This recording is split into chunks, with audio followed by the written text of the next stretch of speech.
त्वमादिदेवः पुरुषा पुराणः त्वमस्य विश्वस्य परम निधानम वेत्तासि वेद्यम च परम च धाम त्वया ततं विश्वमनंत रूप। वायु यमः अग्निवर्णः शशांकः प्रजापतिस्त्वं प्रपितामहस्य नमो नमस्तेस्तु सहस्रकृत्वा पुनश्च भूयोऽपि नमो नमस्ते। वसुदेवसुतं देवं कंसचाणूरमर्दनं देवकी परमानंदम श्रीकृष्णं वंदे जगद्गुरुं कृष्णं वंदे जगद्गुरुं। कृष्णाय वासुदेवाय हरे परमात्मने प्रणतक्लेशनाशाय गोविंदाय नमो नमः गोविंदाय नमो नमः। आज हम सभी एक बार पुनः भगवद गीता के इस विशेष ज्ञान सत्र में उपस्थित हैं और भगवद गीता ज्ञान के प्रति जिज्ञासा को लेकर के हमारी ये उपस्थिति है और हम अपने जीवन का वास्तविक कल्याण चाहते हैं। कल्याण की ओर हमारी उन्मुखता है और जब तक मनुष्य की उन्मुखता कल्याण की ओर नहीं होती है तब तक वह वास्तविक रूप से संसार में ऐसे कृत्यों का संपादन करता है जो उसे नहीं किए जाने चाहिए। इसलिए यह जो जिज्ञासा है, ये जो श्री भगवान की ओर उन्मुखता का जो कार्य है वो कार्य विशेष है। इससे हमारा वास्तविक हित जुड़ा हुआ है और इसलिए हम सब नित्य प्रति यहाँ उपस्थित होते हैं और भगवान श्री गोविंद की वाणी पर चर्चा करते हैं। आइए चलते हैं आज के सत्र के विषय की ओर। हम सभी श्लोक संख्या अध्याय संख्या 17 के श्लोक संख्या 5 और 6 पर सम्मिलित रूप से विचार कर रहे हैं। श्री भगवान ने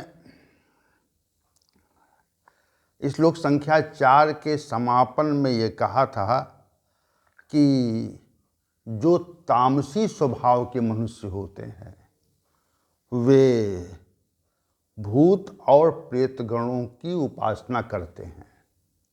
और उसके उपरांत ये श्लोक संख्या 5 और 6 कह दिया, अशास्त्र विहितम घोरम तपयन्ते ये तपोजनः दंभाहंकार संयुक्तः काम राग बलान्वितः कर्षयन्ता शरीरस्थम भूतग्रामं चेतसः माम चैवान्ता शरीरस्थम तान विद्यासुर निश्चयान।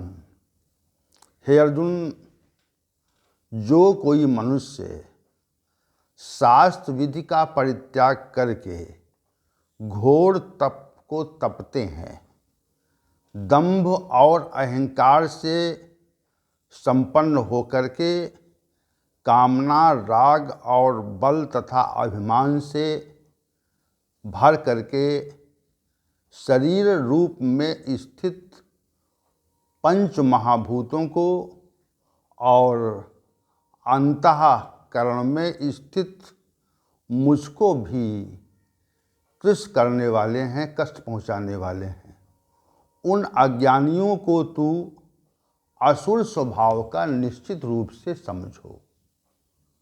तो जो आसुरी स्वभाव के मनुष्य हैं, असुरों की विशेष परिभाषा यहाँ पे दी। उनके यजन पूजन के संबंध में श्री भगवान ने कहा और ये अत्यंत महत्वपूर्ण बात है। हम संसार में देखते हैं कि अनेक महानुभाव आसुरी स्वभाव से युक्त होकर के अनेक प्रकार का यजन पूजन करते हैं। तो आसुरी स्वभाव से जो व्यक्ति युक्त होकर के यजन पूजन करते हैं उनके लक्षणों का यहाँ पर श्री भगवान ने विस्तार से वर्णन कर दिया। और ये कहा कि उनको निश्चित रूप से असुर समझिए, ये बात श्री भगवान ने कही। तो पहली जो बात यहाँ पर है, पहला जो तथ्य है वो ये है, अशास्त्र विहितम, शास्त्र में जिस विधि का उल्लेख नहीं है, जिस तप की आज्ञा शास्त्र नहीं देता,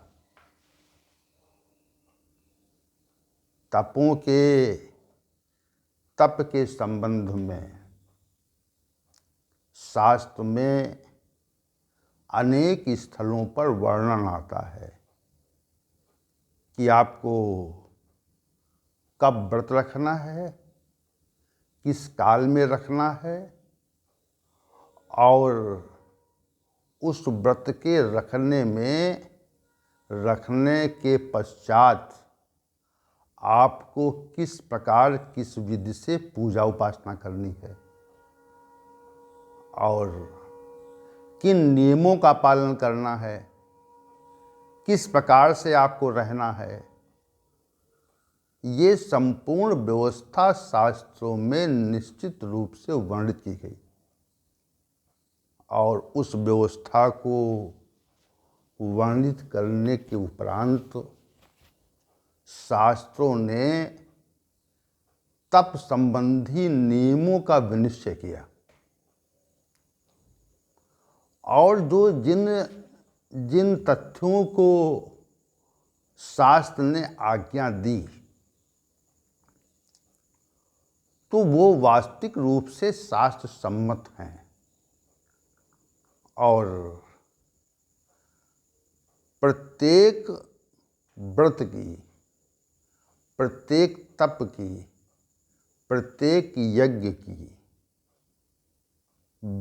विशिष्ट विवेचना शास्त्रों में उल्लिखित है, जो सात्विक मनुष्य को निश्चित रूप से करनी चाहिए। इस संबंध में भी स्पष्ट रूप से दिशा निर्देश हैं। तो जो तप शास्त्रों के नियमों के प्रतिकूल या शास्त्रों के नियमों की अवहेलना करके तपे जाते हैं, उनके लिए श्री भगवान ने यहाँ पर अशास्त्र विहितम पद का प्रयोग किया है। अशास्त्र विहितम, जिसकी शास्त्र आज्ञा नहीं देता और जिसकी शास्त्र आज्ञा नहीं देता, शास्त्र हमें ये नहीं कहता कि हम लोग शास्त्र की मर्यादा का उल्लंघन करके हम तप का अनुष्ठान करें, कभी शास्त्र नहीं कहता। तो यहाँ पर जो 5वें श्लोक के पूर्वार्ध भाग में जिस विषय के साथ श्री भगवान ने इस प्रकरण को आरंभ किया है, इसमें पहले ही कह दिया, अशास्त्र विहितम, जिसकी शास्त्र आज्ञा नहीं देता।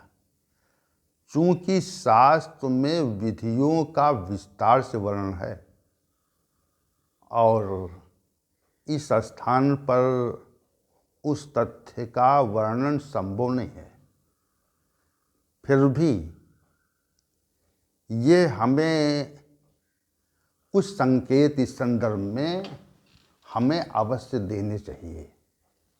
जैसे प्रातःकाल ब्रह्म मुहूर्त में मनुष्य को उठना चाहिए और स्नान आदि से, शौच या आदि से निवृत्त हो करके और हमें ध्यान, परमात्मा के नाम का जप और पूजा उपासना, शास्त्रों का पठन पाठन, ये सब जितना भी कार्य है उसको हमें करना चाहिए। लेकिन अगर हम न तो ब्रह्म मुहूर्त में उठते हैं और रात्र के तीसरे पहर में या रात्रि में 2-3 बजे या 1 बजे हम ऐसी उपासना आरंभ कर देते हैं जिसका शास्त्रों में उल्लेख नहीं है। हमारे सोने का और हमारे जागने का युक्त स्वप्नावबोध से कह के श्री भगवान ने 6ठे अध्याय में इसके संबंध में स्पष्ट कहा। जो सोना है, जो मनुष्य का जागरण है, जो सुषुप्ति अवस्था है, निद्रा काल है, उसका भी निर्धारण शास्त्रों ने किया और ये कहा कि युक्त स्वप्नावबोध से, समय से जागना और समय से सोना। तो न तो जो असुर स्वभाव के मनुष्य हैं, न तो वो समय से जागते हैं न सोते हैं, और उनकी पूजा उपासना का कोई काल नहीं होता। वे कहो कि घोर दोपहर में पूजा करने लगे, 12-1 बजे रात्रि में करने लगे पूजा। जैसे आपने सुना होगा कि बहुत से मनुष्य तांत्रिक जो हैं वो रात्र में तांत्रिक उपासना के लिए शमशान भूमि में जाते हैं। तो ऐसी उपासना का, ऐसे तप का शास्त्र ने कभी भी अनुमति नहीं दी, उसे शास्त्र सम्मत नहीं कहा। तो जो आस अशास्त्र विहितम जो पद यहाँ पर श्री भगवान के द्वारा प्रयुक्त किया गया है, ये विशेष है और इसका अभिप्राय यही है कि हमको जिन तथ्यों का वर्णन शास्त्रों में है उसका पालन करना चाहिए, और जो लोग पालन नहीं करते हैं, अशास्त्र विहितम माने जो मनुष्य शास्त्र विधि में उल्लिखित विधियों का पालन नहीं करते हैं, उनके लिए श्री भगवान ने अशास्त्र विहितम पद का प्रयोग किया है। आगे कहा घोरम तप्यन्ते ये तपो जनः। ऐसे मनुष्य जो हैं घोर तप को तपते हैं, घोर तप को तपते हैं। इसको समझना चाहिए हमको। इस श्लोक संख्या 5 के पूर्वार्ध भाग में 2 बातें श्री भगवान ने कही। आसुरी स्वभाव के जो मनुष्य होते हैं, पहली बात तो शास्त्र में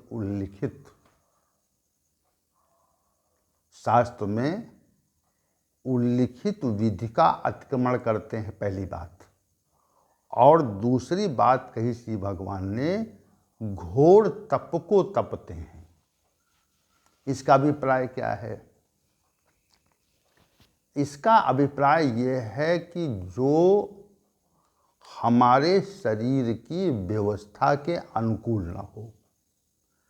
जैसे हमें समय से जागना चाहिए और समय से सोना चाहिए, तो जो आसुरी स्वभाव के मनुष्य हैं, जो आसुरी तपस्या करते हैं, वे लोग निश्चित रूप से क्या करते हैं? समय से न तो सोते हैं न जागते हैं। रात्रि में उठ के पूजा करने लगेंगे। यह भी बताया हमने, शमशान में जाकर के पूजा करते हैं रात्रि 12 बजे। दूसरी बात यह है कि जैसे भोजन का समय और भोजन का प्रकार और भोजन को ग्रहण करने की विधि,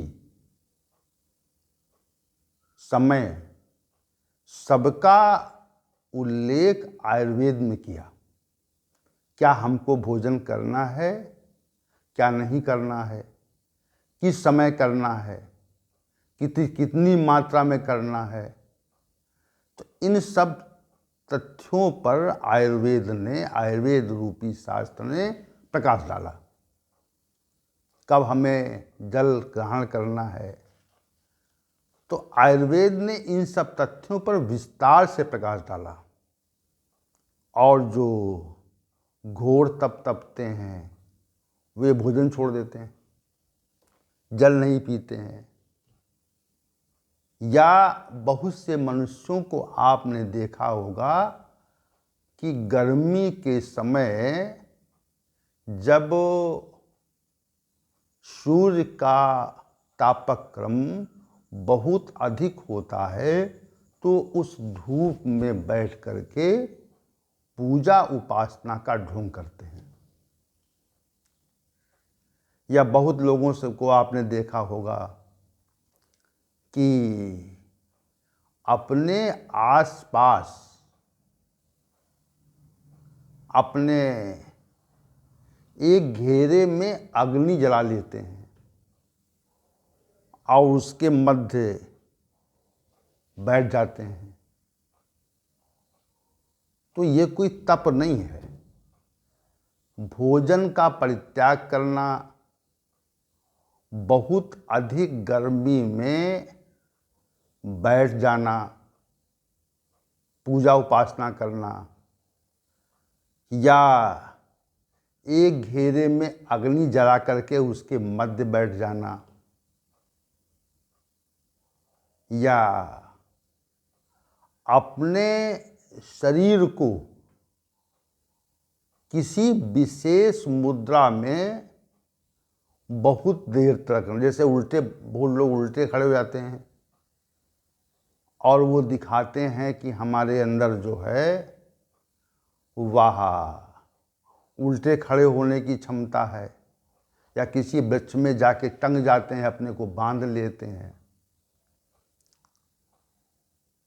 वो तप जिससे मनुष्य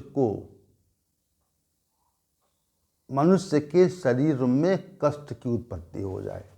समझिए आप, वो तप जिससे मनुष्य के शरीर में कष्ट की उत्पत्ति हो, कष्ट का आभास हो। भोजन न करने पर कष्ट का आभास होगा। बहुत अधिक धूप में बैठने पर आपको वास्तविक रूप से कष्ट का आभास होगा। उस समय ऐसे तप की आज्ञा शास्त्र नहीं देता।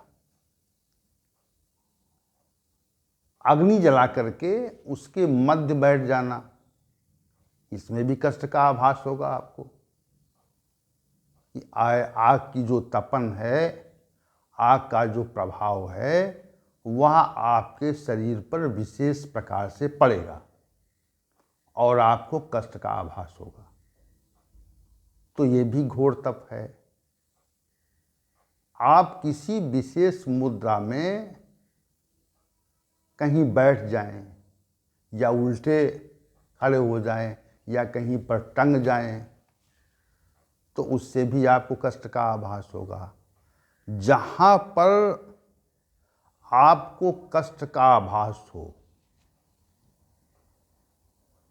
और कष्ट के आभास शरीर को जो है किसी भी प्रकार से कष्ट मिले, तो उस प्रकार का जो तप है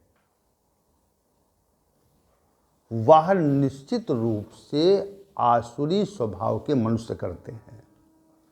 इसी भगवान ने यहाँ पर घोरम तप्यन्ते ये तपो जनः, ऐसे जो भी मनुष्य शास्त्र विधि का परित्याग करके घोर तप को तपते हैं, तो शास्त्र इसकी कभी आज्ञा देता नहीं है। तप का अभिप्राय ये है कि हम परमात्मा के निकट जाने का प्रयास करते हैं। परमात्मा के निकट, तब का जो अभिप्राय है, यह वास्तविक व्याख्या है उस तप की वास्तविक व्याख्या और अभिप्राय यही है कि हम तप के द्वारा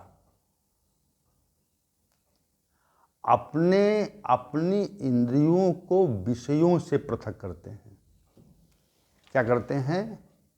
जो इंद्रिय विषय हैं, इंद्रिय विषयों से अपने को मुक्त करने का नाम तप है, उनका शमन करने का नाम तप है। संसार में हमारी जो संलग्नता रहती है, हम संसार में संलग्न क्यों होते हैं? हम संसार के आकर्षणों को देख करके, विषय भोगों को देख करके उनमें अपने को संलग्न करने का प्रयास करते हैं और उनमें संलग्न रह करके हम परमात्मा की ओर उन्मुख नहीं हो पाते। ये विशेष बात है। परमात्मा की ओर हमारी जो उन्मुखता है वह सांसारिक विषयों के कारण ही है। कारण उन्मुखता जो है वो सांसारिक विषयों की निवृत्ति के कारण हो सकती है, और जब तक निवृत्ति होती नहीं तब तक हम परमात्मा की ओर उन्मुख नहीं होते। तो तप का जो वास्तविक अभिप्राय है, वास्तविक जो उद्देश्य है, वह यही है कि हम परमात्मा की ओर उन्मुख हों अपने क्रियाकलापों से, और इसके लिए शास्त्र विधि को जानना और अपने को सहज, अपने शरीर को सहज स्थिति में रखना, ये दो बातें अनिवार्य हैं। वास्तविक तप के लिए दो चीज़ें अनिवार्य हैं, दो तथ्य अनिवार्य हैं। एक तथ्य तो ये अनिवार्य है कि हम शास्त्र विधि को जानें कि तप के संबंध में शास्त्रों की क्या आज्ञा है।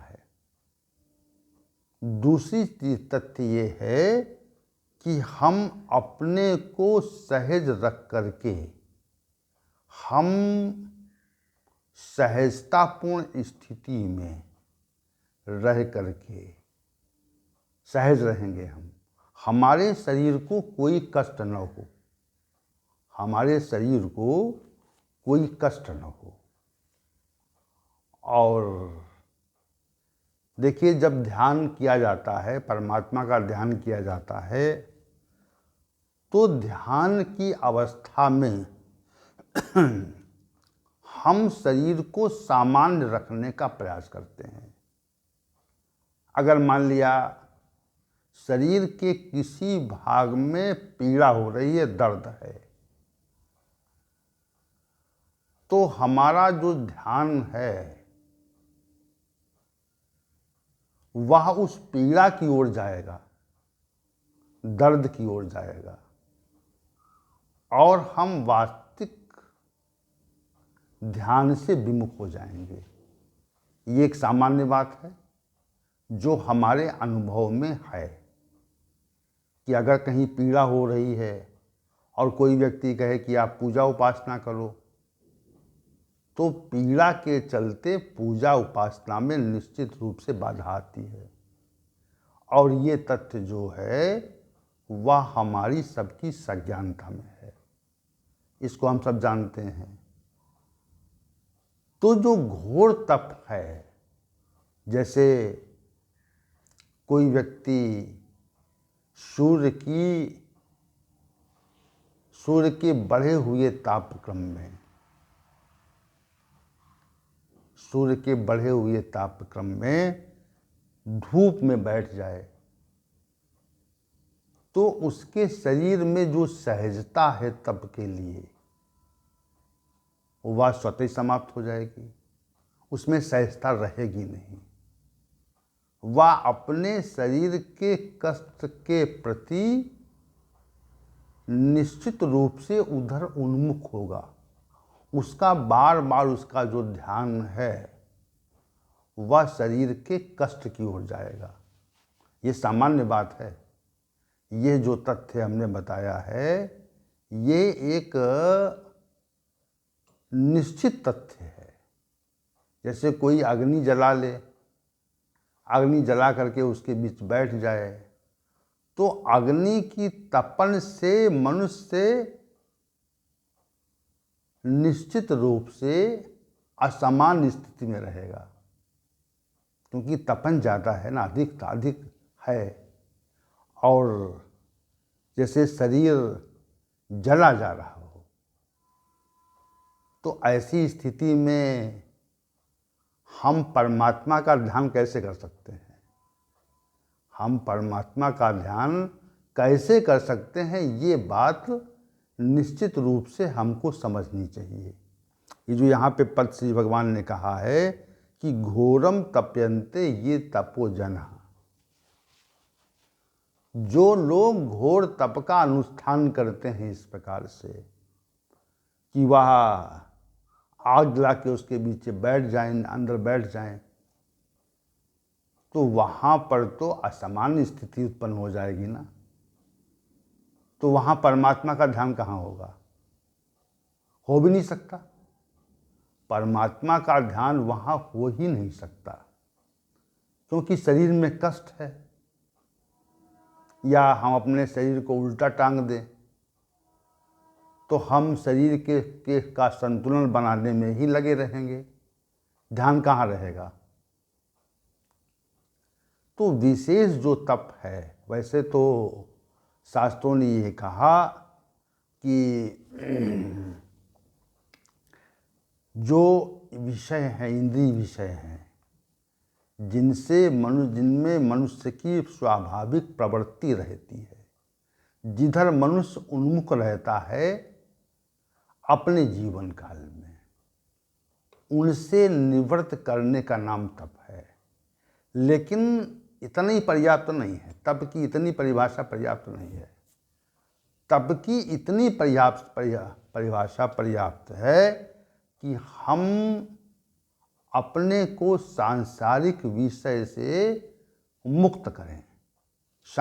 जो इंद्रिय विषय हैं उनसे अपने को विलग करें, और विलग करके जो अपना ध्यान है वो परमात्मा के स्वरूप में समाहित करें। इसी का नाम तप है। और ये जो इस प्रकार का जो तप है वह सामान्य स्थिति में होता है, असामान्य स्थिति में कभी नहीं होता। ये बात श्री भगवान यहाँ पर बताना चाह रहे हैं। शास्त्र भी किसी भी प्रकार के घोर तप को तपने की कभी आज्ञा नहीं देता। इस बात को समझें आप, कभी आज्ञा नहीं देता। शास्त्रों ने सदैव शरीर को सामान्य स्थिति में रख करके ही पूजा उपासना के संपादन की अनुमति दी है, सदैव दिया है। ये कभी नहीं कहा कि आप जलती आग के पास बैठ जाएं, उसके भीतर बैठ जाएं, सूर्य की प्रचंड गर्मी में बैठ जाएं, आप ऐसा कभी नहीं कहा। तो यहाँ पर श्री भगवान ने जो इसके पूर्वार्ध अंश है उसमें दो ही बातें विशेष कही हैं। जो असुर स्वभाव के लोग हैं वो एक काम तो ये करते हैं कि शास्त्र विधि को जानते नहीं हैं। शास्त्र विधि को न जान करके, जब शास्त्र विधि को जानते नहीं, शास्त्र की इतनी विधि है कि हम सामान्य स्थिति में रहें और सामान्य स्थिति से में जो तपश्चर्या के लिए समय निर्धारित किया गया है उसी का अनुपालन करते हुए हम परमात्मा की ओर उन्मुख हों। इस विषय को शास्त्र संगत कहा जाता है, शास्त्र विहित कहा जाता है।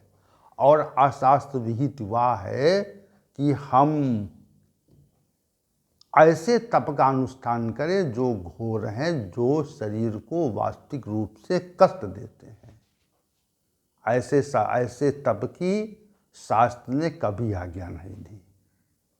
तो इसमें जो पूर्वार्ध भाग इसका है, इसमें श्री भगवान का इतना ही कथन है। इस कथन पर हमको दृष्टि रखनी चाहिए।